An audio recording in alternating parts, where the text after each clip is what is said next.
Yashmas. Okay. The way to union with key. The absolute universe is one. We call this key. Our lives and our bodies are born of the key of the universe. We study thoroughly the principles of the universe and practice them. We are one with the universe. There is no need to despond and no need to fear. The way we follow is the way of the universe, which no difficulty nor hardship can hinder.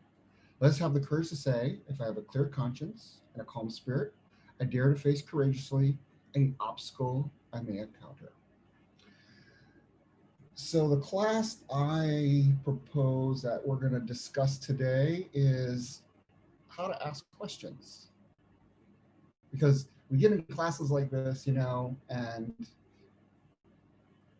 we tend to not be able to generate a question. So, I figured it might be a good opportunity to go over that. So first, I'm just going to read some things just to give you something to ponder before we do a little breathing. Your teacher is not your therapist. Your teacher is not there to heal your old wounds. Your teacher is not your consultant. He's not there to solve your problems. Your teacher is not a friend. You're not there to hang out with him, be supported, or share ideas. You're there to learn what you do not know.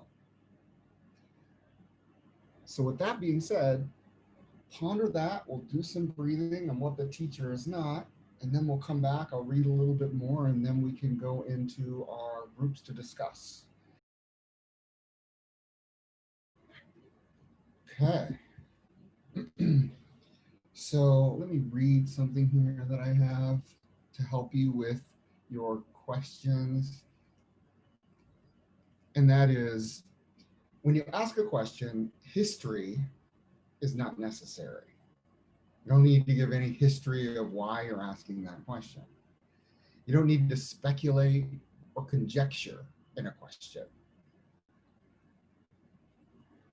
When you ask a really good question, you're usually at the edge of your practice. And what we mean by edge of your practice, that's where you begin to lose attention in your meditation, or you become consumed by some reactivity. Like something comes up and you go, and it really like, that's not right. Or, something of that nature when your reactive patterns should come out. So, if you got that far with whatever question, you got to pull it back, and that's the question you ask.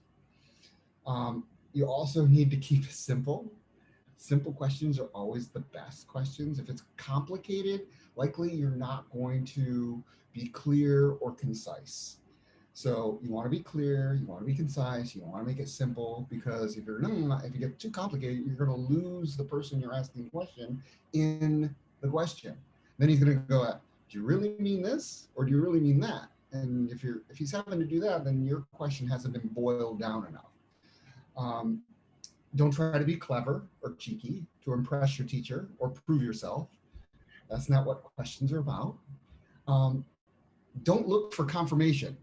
Like, see, if a lot of people will ask a question, and that question will be, see, I knew I was right.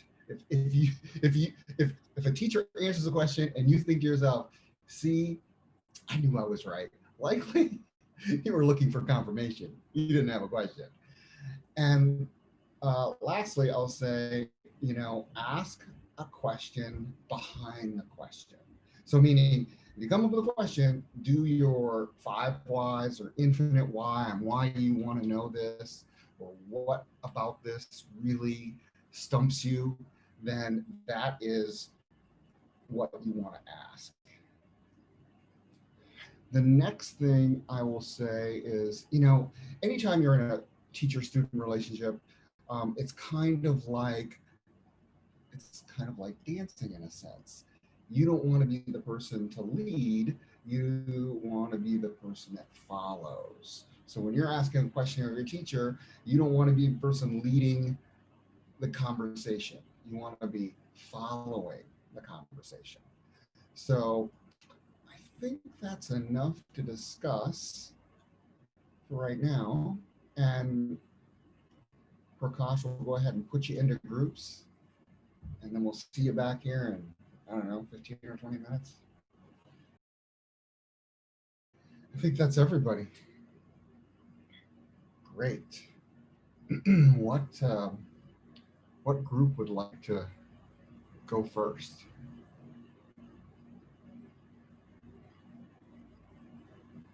Lillian has her hand up. So Yeah. unmute yourself. Okay. Aloha, everybody. So we were group one. We had myself, Thomas Ziegler, if I pronounced it right, Guerme, Fincher, and Prakash Sensei. So, boy, we had a lot of discussion. And I really didn't want to be the spokesperson because my question is, what is the question? You know, we're talking about why we're not asking questions. How do we boil the question down? And I'm still personally stuck on my own why I don't ask a question sometimes. I know why I don't ask questions sometimes, but you know, it's more about absorbing and whatnot. And there was a lot of really great discussion and comments and help from the rest of the people in the group. But personally, I didn't feel like I have this burning need to ask a question every time we get together. And I don't know, you know, if other people feel the same way.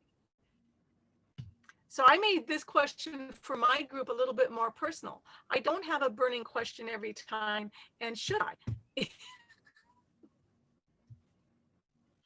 That's a good question. Should you? What do you think? And why? You said you know why you don't ask questions, and is that why? Because you don't always have a burning question? Yes, a lot of times, you know, over the years, I sit in meditation, and if I sit long enough with certain questions, they kind of go away. I realize that's not really an important question. That's not what I need to ask. That's not what I need to talk to Sensei about. And when we get into a group, sometimes, you know, the question does get resolved by other people.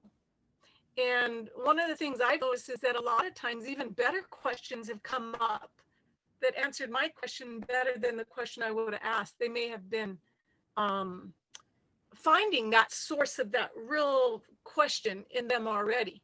And maybe I haven't gotten to that deep part of, okay, what is it that I'm really asking? And if I do feel a burning desire, I do ask, but I don't always have that. A lot of it is just things that I go back and meditate on or roll around in my head for a long time. Okay. So this is, you know, this can answer hopefully a little bit of what you're talking about. And this is, I don't always have a burning question either. And in fact, Sensei does put me on the spot a lot with questions, or he'll look at me and go, how would you answer that, Tracy? And then I have to like, whoa, okay, how do I answer that? Okay, this is what it really keeps you on your toes in a sense. So when you are in the midst of your own contemplation and asking questions, and you suddenly go, oh yeah, you kind of figure it out. A lot of times I'll go to Sensei and I'll say, Sensei, you know, I've been struggling with this. I've been doing this. Am I on the right track? So that way I'm sort of maximizing my time, not going down the wrong path, which sometimes I do. And he kind of just nudges me. So it's not so much a burning question, like, oh my God, I have to have this answered, or I won't be able to go on. It's more like, hey, this is how I'm handling things. What do you think? What's your thoughts on this? You know, or I might ask him, how do you handle this? I'm really having trouble with this person. You know, how would you handle it? You know, to try to get some guidance. So a lot of times asking a question is not necessarily, you know, a question you may think is important, because it may be a lesser question that somebody else has that question, you know. So asking questions also like giving a gift. How do you give a gift, Lillian? When you give a gift, what do? Do you research, how do you do it? Do you research it, figure out what that person likes? Or you're one of those person go, well, I kind of like that. I'm going to get them what I like. There's people who do that. And then there's the opposite of doing that. So think about asking the question of how you give gifts. How would you give a gift? That's another way to do it. I don't know. Does that help? Fincher's in your group. He always asks good questions. I'm sure he had something really interesting to say. Fincher, are you there? What did you have to say, Fincher? You're in the group. You pawned it off on Lillian. I know you did.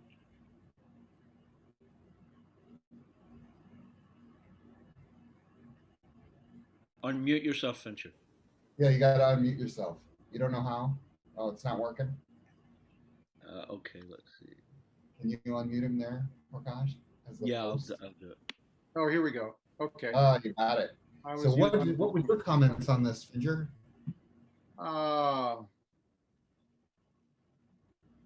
I think my emphasis was basically you can kind of boil it down to what are you doing when you're listening? How are you listening? And as we were talking, I just kind of noticed that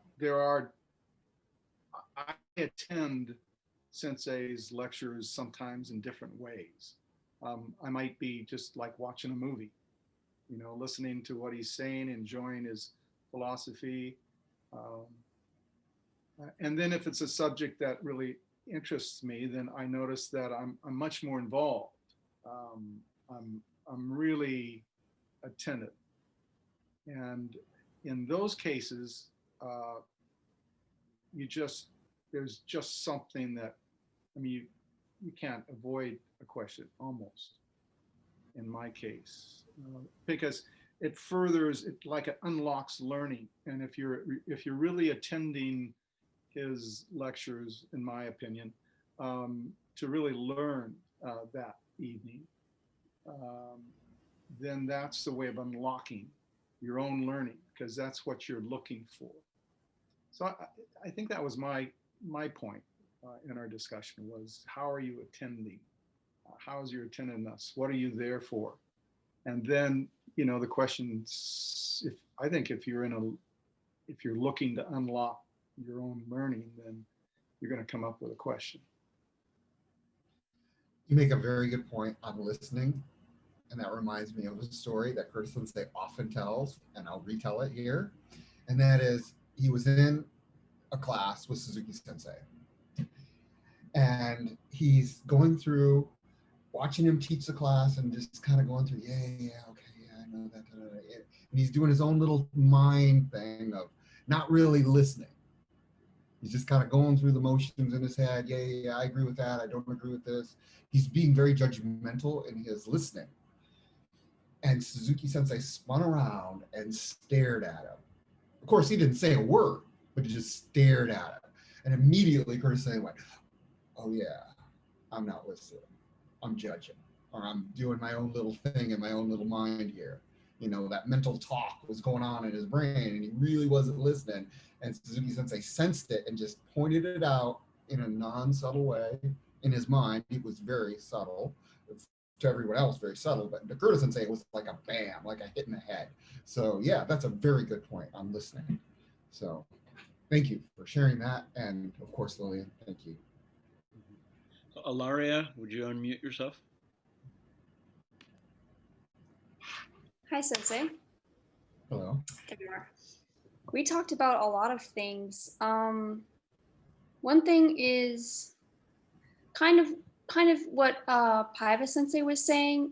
Some of us don't always have a burning question, and we're more content to just kind of like listen and absorb the teachings. And so it occurred to me, I wonder, and yes, this is a confirmation question, but it occurred to me that we're expected, especially in these Zoom classes, it seems like we're expected to ask questions so often that asking questions is a big part of our practice of noticing, I guess. learning how we were practicing asking questions a lot so that we get better at it. Sure. And, like Curtis Sensei has been, like for these Zoom classes, he sends out an email of, okay, these are the principles we're going to go over tonight, or this is like tonight was supposed to be beauty comes from within, I believe it was, inner beauty, talking about beauty comes from within. And of course, I'm at work when these emails come through a lot of times. So a lot of times I know some of you also are at work, or maybe you've just gotten up and you haven't seen it or had time to look at it, but it is good to take a look at it. And my technique is I read it, and whatever arises in me, I'll be like the one today. Oh, well, of course. I just went, well, of course, duh. Right? But then I went, no. That is my reactive brain working there. So I've got to, oh, what would come up? Okay. What is it? What does it bring up in me? What does that make me feel like?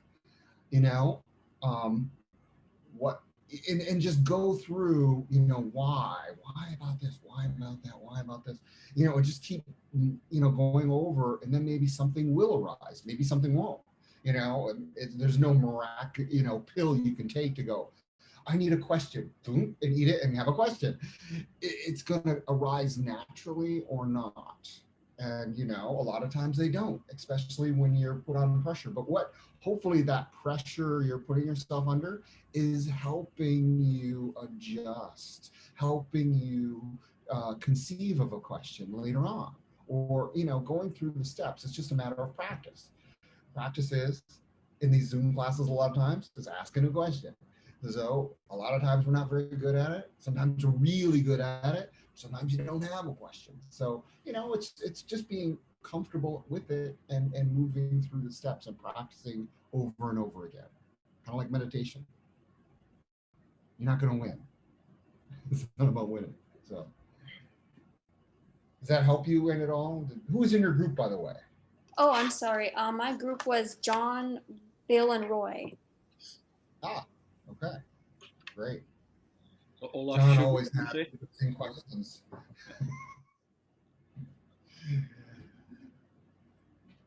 Next, Prakash, who's the next group? Olaf Schubert Sensei. Yeah. Hi.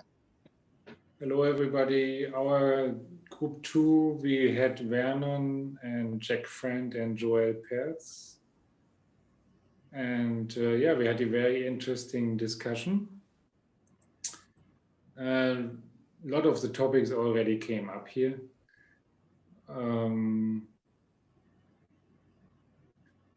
The general bottom line was kind of, when you want to ask about the unknown, so at the edge of your understanding, then by the very nature, you have trouble putting it into words, because how can you put the unknown into words? So that is part of the problem why we feel that we have trouble asking a question in an area that we are not really knowing yet.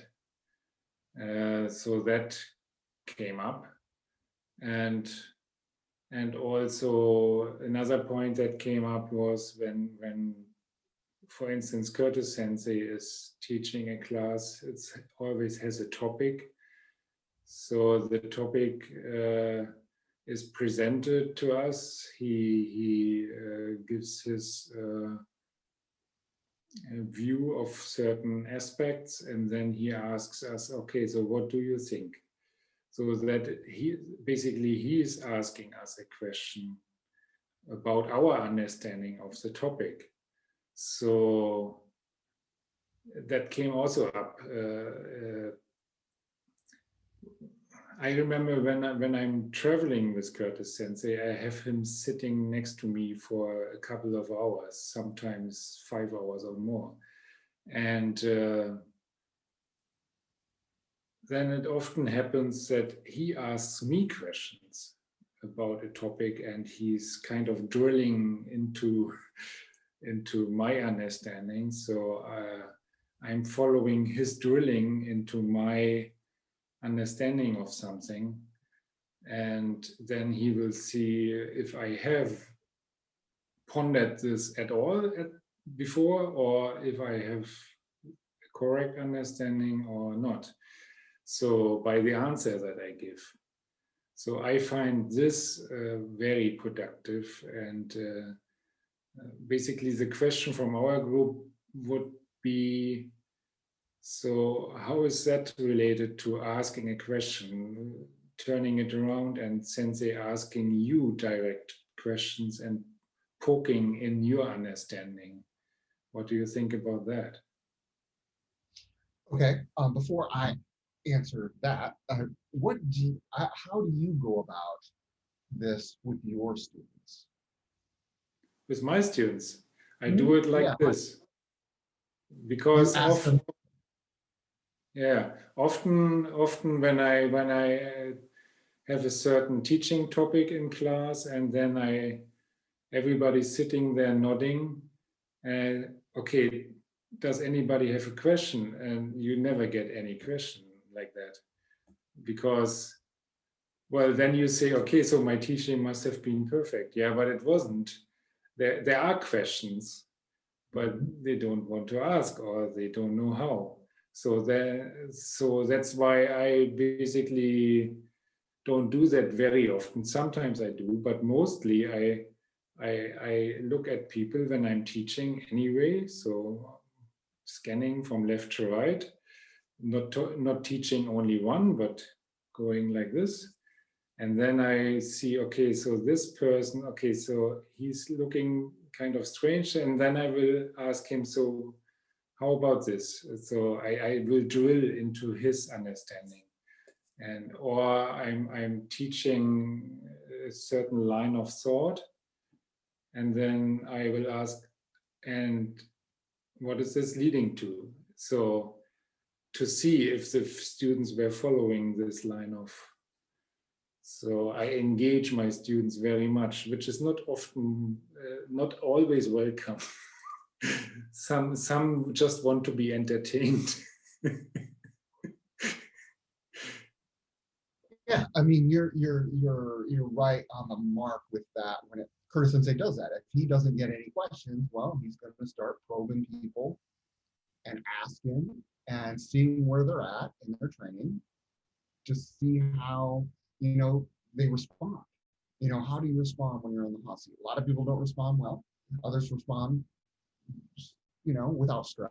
Some people respond with stress, and it's teachers can when they're asked a question, they can respond many different ways. They can respond with a question, which he likes to do a lot. They're not going to give you the answer, and that's the thing. If you're looking for answers in the sense from your teacher, he's not going to really give you any.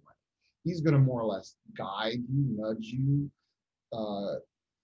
give you a little motivation in a sense. And I think that's what the object of, these kinds of Zoom sessions, he really likes them because it puts people out there where a lot of people don't feel comfortable. Before this, if we would have said, hey, we're going to have a video class, what do you guys think? People would have went, no, hell no, I don't want to be in a video class. I want to go to dojo, and that's where I want to learn Aikido. Well, guess what, folks? Unfortunately, a lot of us can't be there. So it's more or less get comfortable being uncomfortable. and that's what this is about. And that's what we're trying to permeate through, these different subjects. Curtis Sensei is just merely using these subjects as an avenue to see how you respond, to see what comes up in you, and for you to go, oh, that's my understanding. Maybe to reveal something that you didn't know. Oh, wow, that came up in me? Wow, holy smokes, I better think about that more. That's where, Lillian's in the mode of, well, I don't really like to ask questions. I just don't like to, go through my own little routine. Well, guess what? You got to come out of your comfort zone, ask a bunch of stupid questions, and get over it. I ask a lot of stupid questions. usually in private in Sensei's locker room when I'm helping him get dressed. But I ask a lot of stupid questions, you know. And I do, on these Zoom classes, my question, if you go back and look at my questions on these Zoom classes, they are not very good. They're okay, average. Anybody could ask those questions. So I encourage people to ask questions. I think that's, you're going about it the right way, Schubert Sensei. I commend. The next group there, Prakash.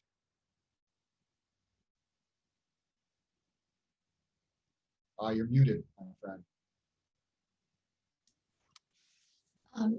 We're group 4. Would you like me to report now, or did you pick someone else? Sure. Melly, Yeah, just you can go, follow. Melly.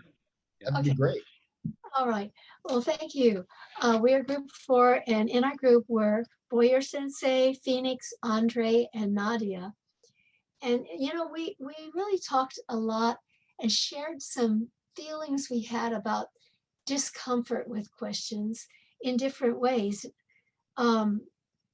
Really, really different ways about the discomfort in questioning, because maybe we felt that people might just give us the answer, oh, come back in 10 years, or practice more, sit more. And people in our group felt that that was actually true, that they needed to do that, but that maybe instead of asking that question, I think that really the consensus after we chewed around on this was that we needed to make sure that each question was well thought out, and maybe think twice. People said think twice before asking. Make sure your question is well formed and you really need to know, and then accept the answer. If it comes out to be sit more, come back in a year or 5 years, that's okay.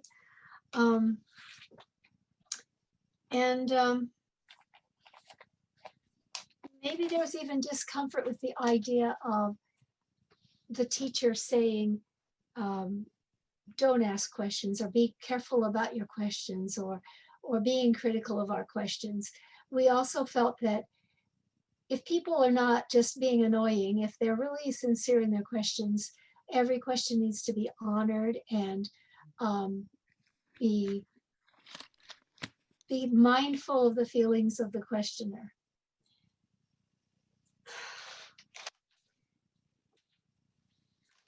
I guess that's it. Maybe somebody else in our group would like to say something about that. Maybe Boyer Sensei would like to say something. I don't know. Oh, well, I once again spoke about my resistance to being told how to ask a question. Yeah, my experience on this is that you have to, this comes from not only being on the mat, and I'll say this, with Curtis Sensei and some other teachers, but also some other kind of situations, social situations, late nights, when there have been some other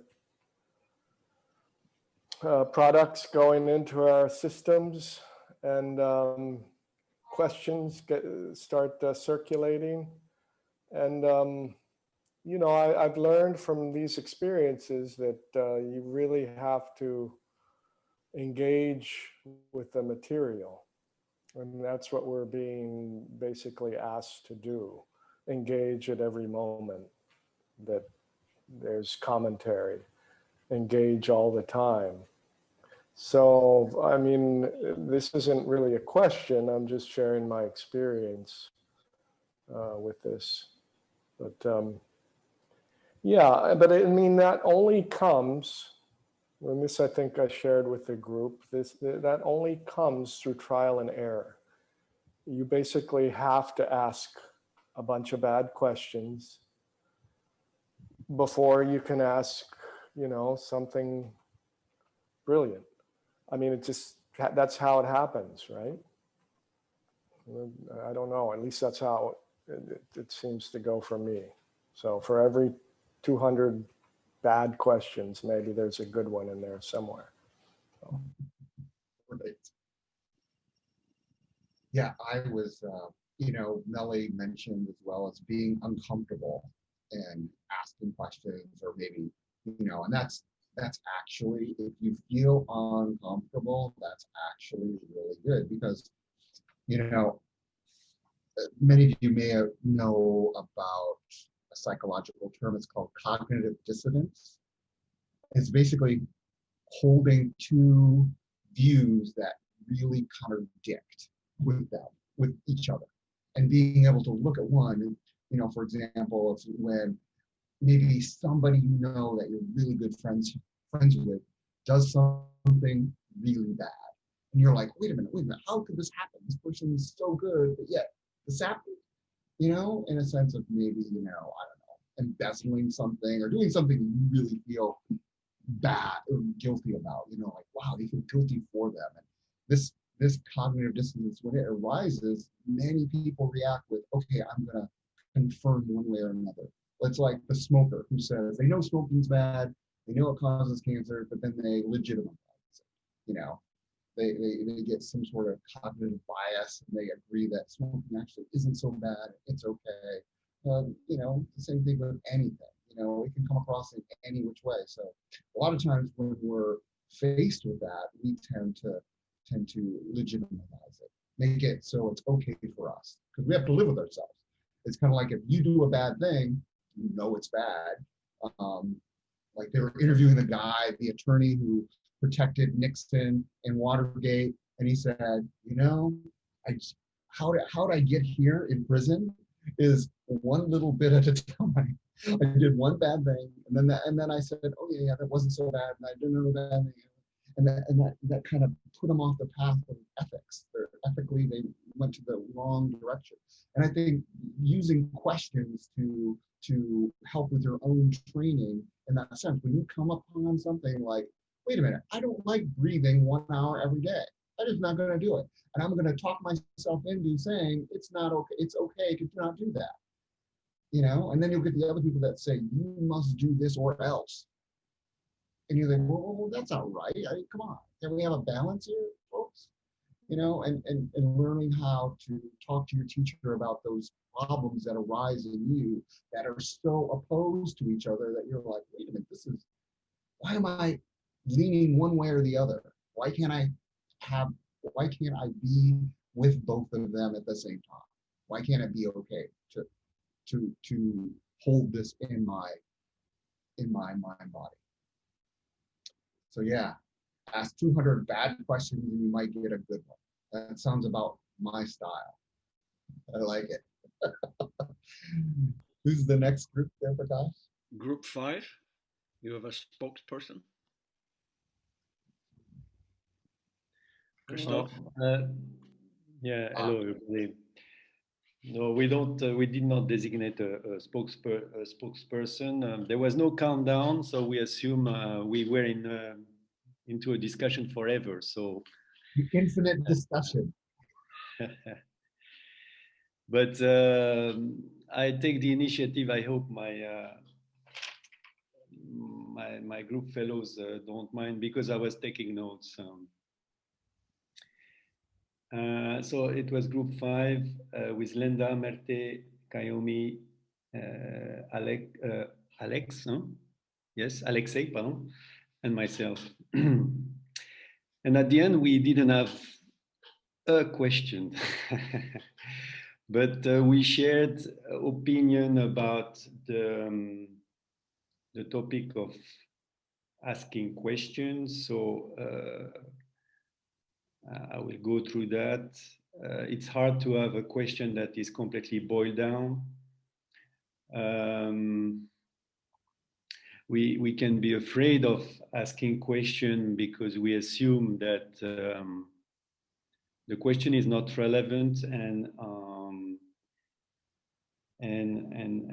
the others have already understood what the question is about, so we may feel that asking a particular question is about us looking stupid with the fact of asking a question.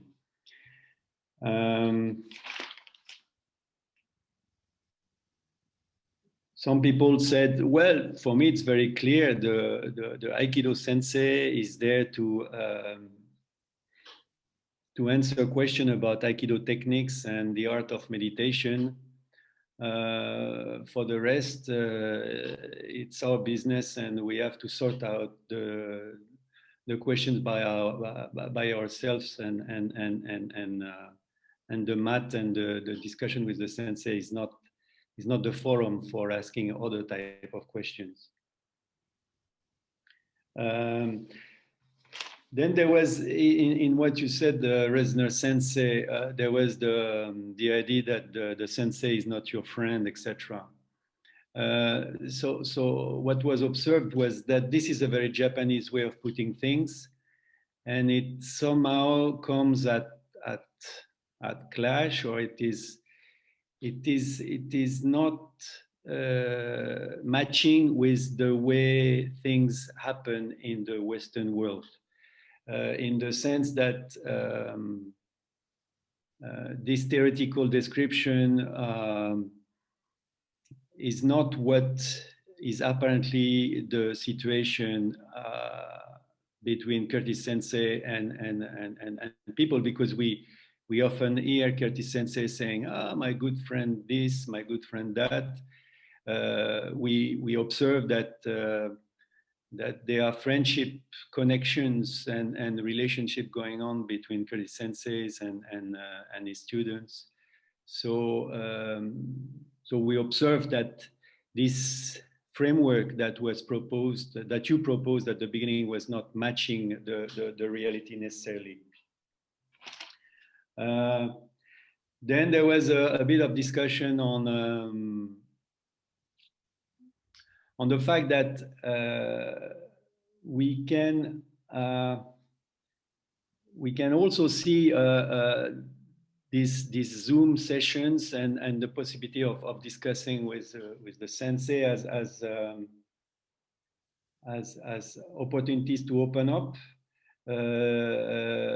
and through the question we ask, and by the way we ask questions, we have a chance to recognize who we are, really, to remove our facade, to show our vulnerabilities. But doing this and being raw, you remember, Sensei was inviting people to be raw and opening up ourselves. Is about sharing somehow intimacy and intimate part of ourselves, and there comes maybe the ambiguity about what is the connection that we want to have with the sensei. So I hope this is making some sense. I could relate. So one thing I picked up on is the teacher is not your friend. Okay, this is a very complex question in a sense. If you ever hear Curtis Sensei talk about Suzuki Sensei, they refer to each other as he was my best friend. He was my best friend. Not all the time, but in the end, he was. And I saw that relationship between Curtis Sensei and him at a later stage in their lives. I didn't see it at an early age. So I could only think about the stories that Curtis Sensei tells me, that of course they weren't really friends. It was a definite student-teacher relationship, very Japanese. But then as their relationship became closer and more intimate, and he cultivated him as his auditori, a friendship developed. I remember the first time Curtis Sensei called me his friend, and I said to myself, "You ain't my friend. You are not my friend, because I do these other things with my friends, and I ain't doing these things with you." And that cut and dry. It took me a long time to see the role of a true friend and just a friend. that I hang out with or do whatever. And that was very hard for me to adjust to, because if you and it's about your role. And I see this, how this comes. I often go to Curtis Sensei's house for dinner. Okay, when I go to dinner, we have a routine that we do. I come in, he's preparing dinner, we'll have a glass of something, and we'll talk about our day, or how our life. How's your life going? Well, with work, it's going like this. With work, it's going like that. We'll have our meal, and afterwards, there's no more friendship going on. It is student teacher, hardcore, in my face stuff going on. And those two roles, those two dichotomies, so to speak, exist. And that's when I start really learning, of course, and that's when the student-teacher relationship really cultivates itself. It's not in the beginning of the night when we're hanging out talking about our day. It's happening after dinner when the so-called rubber is hitting the road. Now that's my experience with Curtis Sensei. I've always said, I've always had a love-hate relationship. I love him to death, and I hate a lot of times what's happening between us in that edginess of training, where I've said the F word under my breath a million times. But I still love the guy to death. And in that sense, so that's how I've developed my relationship with Curtis Sensei. Now, when I talk to other people that are training, I may refer to Curtis Sensei as a friend, but they don't know what our relationship really is. You know, because friendship is so shallow in a sense. You know, really, you can only have, I think, 3 really close friends in your life, psychologically, mentally, 3 to 5. I mean, if you're truly being honest with yourself. You have acquaintances. I mean, a lot of you guys are my acquaintances. You know, really, I would say friend, you know, in a sense. We don't have that relationship yet.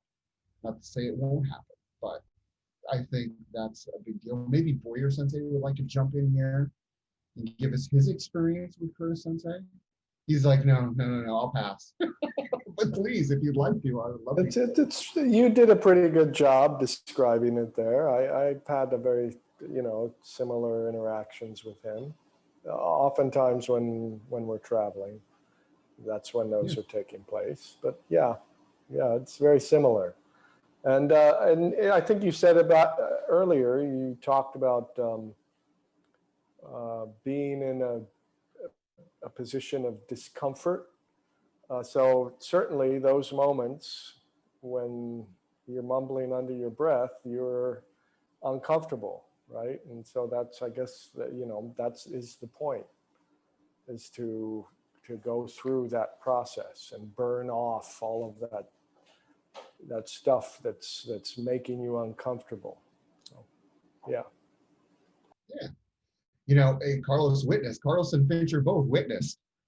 This was this year, and it was right in March or April. It was right before I went. Mayumi K Sensei asked me to teach a little mini seminar in North Carolina. And this was, I think, after the HKF seminar here on Maui. And I don't know, I was in one of my moods, I guess, so to speak, at Curtis Sensei's house. And he had said something, and I think I made probably what he might consider a smart aleck remark. And he spun around and looked at me and said, "Can I even trust you to teach anything? Should I not let you teach a seminar in North Carolina? What are you going to teach them? Obviously, I haven't done my job. I can't believe this is coming." I mean, he went off on me, off. And I'm just listening to it. Hi, Sensei. And, you know, I didn't react. so to speak. I didn't react. I just let him come on to me, and I just put it into my 1 point and didn't react. And hi sensei, didn't say a word. Of course, under my breath, I'm going, "Grr, grr, grr." I'm just boiling under my breath, of course, not saying anything. And, you know, of course, he didn't not allow me to teach a seminar. And I went there, I taught the seminar. And apparently it was moving to several people that they emailed him and said, wow, oh my God, this was a really great seminar. Tracy Reasoner really knows how to teach on the mat. It was fantastic, yada, yada, yada. And of course, since they was all happy and he was like, see, I knew you could do it. It was maybe that was like that little moment we had at his house in front of Fincher and Charles Boyer Sensei, where I was truly embarrassed. Maybe it helped me in some way, I don't know, but I kind of like to think of it as did. I don't know, Fincher, do you remember of that happening?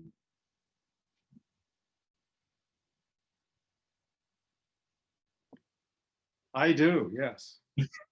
So what was your reaction to all that? I think it portrays, this the expansion, the greater than friendship that you have with your teacher, and I mean, you wouldn't allow a lot of friends to treat you that way. But we open to our teachers to go beyond what we would normally allow a quote unquote friend to do. You know, like if a friend does that, well, you think you're better than me? Oh, you can't tell me that. Come on, man. You know, who do you think you are? I've seen you do things, but you don't do that with your sensei, right? Because you understand that he's gone further in the things that you care about anyway, and you allow that. You allow him to go past what you might allow a friend to do, the convenience of a friend, because it's inconvenient. And usually our friends, unless they're really good friends, usually friendships are kind of based on convenience in my mind.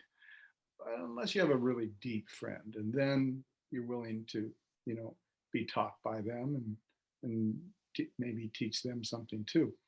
Anyway, rather than comment on the specifics of that event, that's what I saw. You allowed this to go beyond what you normally would do with just a convenient friend, and you sat with it and you learned from it, probably. I don't know.